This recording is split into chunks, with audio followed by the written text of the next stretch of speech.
आदर्श आंगनबाड़ी भर्ती 2024 का विज्ञापन नोटिफिकेशन जारी हो चुका है, भर्ती आ चुकी है और आवेदन शुरू भी हो चुके हैं 13 मार्च 2024 से। ये आज की वीडियो में हम आपको पूरा समझाकर बताएंगे कि इस आंगनबाड़ी भर्ती में आवेदन करने के लिए आपकी क्या योग्यता होगी, क्या दस्तावेज लगेंगे, किसको वरीयता मिलेगी, कौन आवेदन करेगा, आवेदन किस प्रकार से होगा, किस वेबसाइट से होगा, चयन किस प्रकार से होगा, कौन कौन से डॉक्यूमेंट आपको बनवाने हैं, कौन कौन से दस्तावेज लगेंगे, पूरी जानकारी इस वीडियो में हम आपको बताएंगे। तो यह वीडियो ध्यान से देखिए। देखिए, सबसे पहले हम लोग बात करेंगे कि जो आंगनबाड़ी भर्ती आई हुई है 2024 में यूपी के अंदर, तो आंगनबाड़ी भर्ती 2024 टोटल पद हैं 23,753, ठीक है। यानी कि यहाँ पर बम्पर भर्ती है उत्तर प्रदेश की महिलाओं के लिए। यह जो नौकरी है केवल और केवल महिलाओं के लिए है।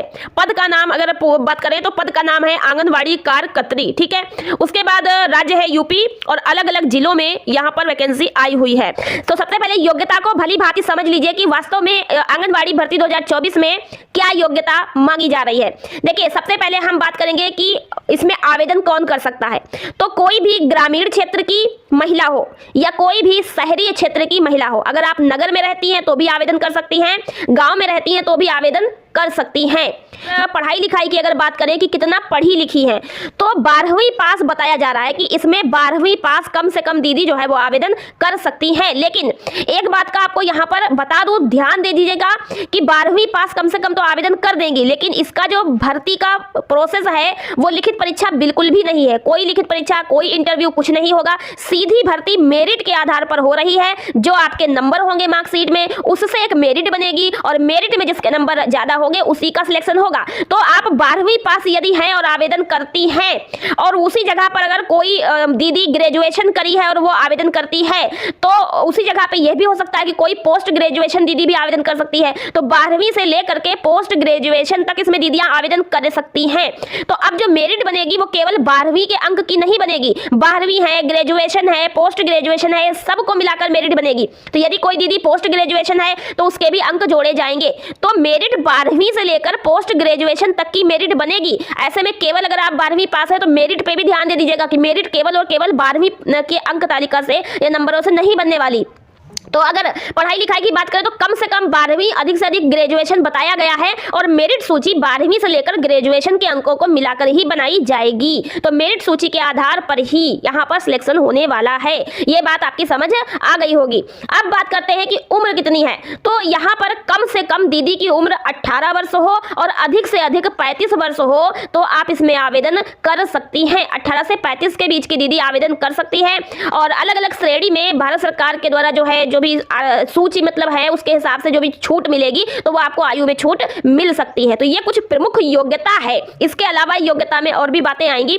ये प्रमुख योग्यता है, अगर ये योग्यता आपके अंदर है तो आप आवेदन कर सकती हैं। तो यहाँ पर ये चीज आपके समझ में आ गई होगी। आगे और भी बातें करेंगे, बहुत महत्वपूर्ण बिंदु हैं आंगनबाड़ी भर्ती को लेकर के। अगर आपको डीपली जानकारी चाहिए तो चैनल पे बने रहिएगा। अब देखिए, इसमें वरीयता भी रखी गई है। तो किन महिलाओं को वरीयता मिलेगी? महिलाएं कोई भी इसमें आवेदन कर सकती हैं, बस वो 12वीं पास हो कम से कम। लेकिन वरीयता के लिए यहाँ पर बताया गया है कि यदि कोई महिला विधवा है, तलाकशुदा है या परित्यक्ता है तो ऐसी महिलाओं को वरीयता दी जाएगी।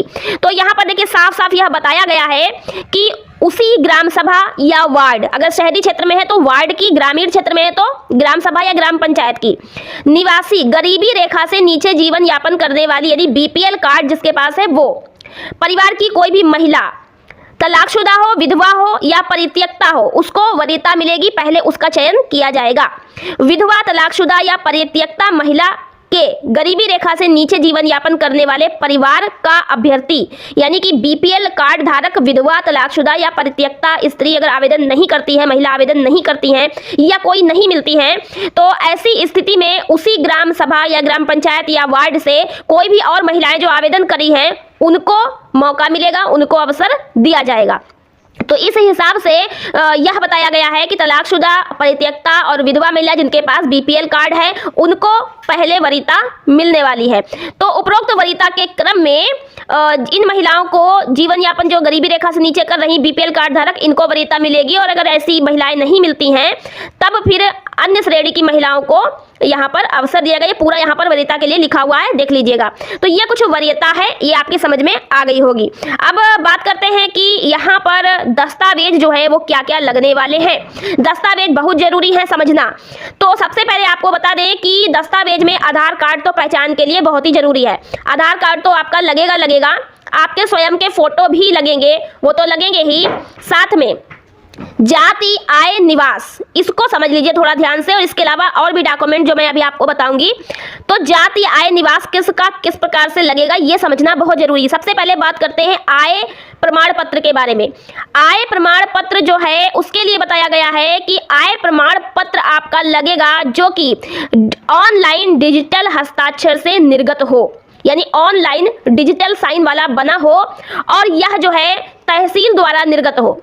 आय प्रमाण पत्र तहसील द्वारा निर्गत ऑनलाइन डिजिटल हस्ताक्षर वाला बना होगा, वही मान्य होगा। अन्य कोई भी आय प्रमाण पत्र मान्य नहीं है। प्लस आय प्रमाण पत्र के संबंध में यह भी कहा गया है कि आय के संबंध में तहसील द्वारा निर्गत नवीन का मतलब नया बना हुआ विज्ञापन जारी होने की तिथि से 6 माह पूर्व का मान्य नहीं है।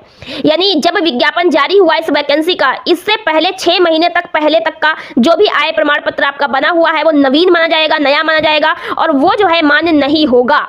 बाकी उसके पहले का आपका आय प्रमाण पत्र होगा तो वो मान्य होगा। तो आय प्रमाण पत्र आपकी समझ में आ गया होगा, ये लगेगा। अब बात करते हैं जाति प्रमाण पत्र की। तो देखिए, जाति प्रमाण पत्र और निवास प्रमाण पत्र दोनों समझ लीजिए।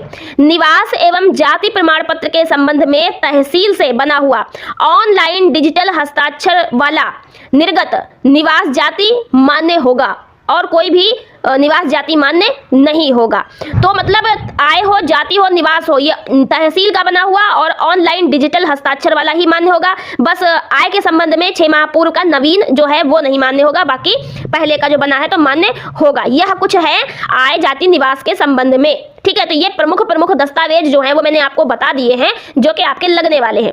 अब बात करेंगे कि जो विधवा, तलाकशुदा और परित्यक्ता अगर महिला आवेदन करती है तो उसको वरीयता भी मिलेगी। तो कैसे मिलेगी, उसके लिए कुछ डॉक्यूमेंट लगाने होंगे। अगर ऐसी कोई महिलाएं आवेदन करती हैं तो ध्यान दीजिएगा कि विधवा महिला के लिए अगर वो ग्राम पंचायत गांव की रहने वाली तो ग्राम पंचायत अधिकारी से, और अगर नगर की रहने वाली संबंधित नगर निकाय से निर्गत करवाएगी मृत्यु प्रमाण पत्र एवं परिवार पंजिका की प्रमाणित नकल मान्य होगी। तो दीदी को क्या करना है कि जैसे कि विधवा महिला है तो पति की मृत्यु प्रमाण पत्र कहाँ से बनवाएगी, अगर गाँव की रहने वाली तो ग्राम पंचायत अधिकारी से बनवाएगी, और शहर की रहने वाली तो संबंधित नगर निकाय से बनवाएगी। और इसके साथ में यह भी बताया गया है कि परिवार पंजिका जो होती है, परिवार पंजिका की एक फोटोकॉपी भी प्रमाणित करी हुई उसको जो है देना होगी। तो प्रमाणित नकल ही मान्य होगी, यानी कि फोटोकॉपी, ये आपको लगाना है। अब बात करते हैं तलाकशुदा या परित्यक्ता के संबंध में। ऐसी कोई महिला अगर आवेदन कर तो न्यायालय के द्वारा निर्गत विधिक आदेश मान्य होगा। जो अदालत से विधिक आदेश मिला होगा, जो आपके पास होगा प्रमाण पत्र, उसका आपको लगाना है फोटोकॉपी। ठीक है, तो ये सब जो है आपको प्रमाणित करा के ही लगाने हैं। और इसके बाद है कि ये जो आप लगाएंगे इसी से आपको वरीयता मिलेगी, अन्यथा नहीं मिलेगी। तो ये इन महिलाओं के लिए, बाकी के लिए आपको मैंने बता ही दिया क्या क्या दस्तावेज लगने वाले हैं। ये सभी दस्तावेज आप लोगों को तैयार करने हैं ताकि आप लोग जो है इसमें आवेदन कर पाए। अब यहाँ पर यह भी समझना है कि आवेदन कैसे होगा। तो आवेदन ऑनलाइन होगा। वेबसाइट क्या है वो मैं आपको बता दूं। तो यहाँ पर आपको गूगल में देखिए, आप खुद भी सर्च कर सकते हैं।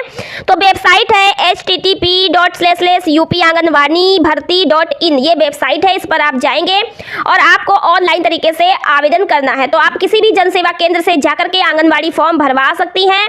वहाँ पर आपका सही तरीके से फॉर्म भर जाएगा। सारे दस्तावेज आपको तैयार करने हैं, जानकारी कर लीजिएगा।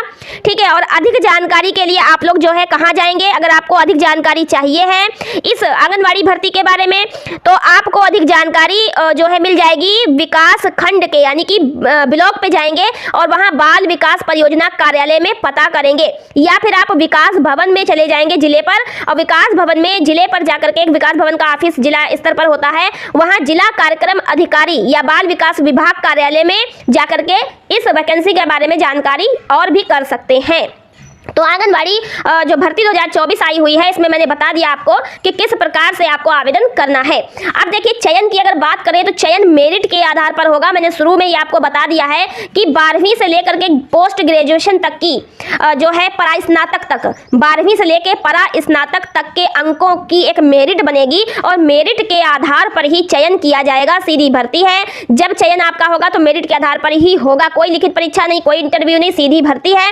तो मेरिट के आधार पर किस प्रकार चयन होगा, मेरिट कैसे बनेगी, अगर ये सब जानना है तो चैनल को सब्सक्राइब कर लीजिएगा और घंटी के बटन को जरूर दबा लीजिएगा, तभी आपको मेरी हर नई वीडियो देखने को मिल पाएगी। सेकंड चैनल हमारा है SHG वॉइस, आप वहां पर भी सब्सक्राइब करके रखिए, उधर भी वीडियो आ सकती है। ठीक है, तो ये कुछ इंपॉर्टेंट पॉइंट्स थे। अगर मानदेय की बात करें तो देखिए, मानदेय लगभग जो ये जो पद है आंगनबाड़ी कार्यकर्त्री का है, तो मानदेय लगभग 7,000-8,000 मिलता है इसमें महीने का।